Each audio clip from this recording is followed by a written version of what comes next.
Salam, xoş gördük dostlar.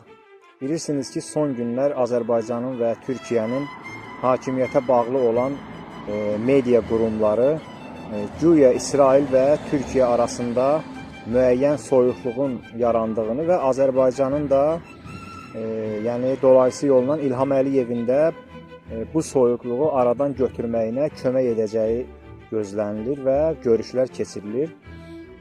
Bilirsiniz ki, nə Türkiyə ilə İsrailin münasibətləri pozulub, nə də Azərbaycan bu işdə hər hansı bir köməyi edə bilər. Bu sadəcə və sadəcə Türkiyə xalqının gözündən pərdə asmaq üçün güya ki, Türkiyə ilə İsrailin münasibətlərinin korlandığını Türk xalqına, Türkiyəlilərə göstərmək üçün yaradılmış bir şoudur. Nə Türkiyə ilə İsrailin münasibətləri korlanıb, nə onların arasındakı ticarət dayanıb, nə də başqa bir şey.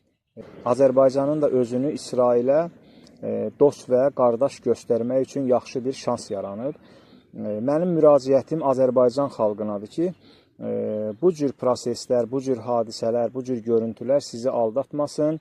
Azərbaycanın qumarbaz prezidenti İlham Əliyev və Ərdoğan İsrailin bölgədə birbaşa dostudur.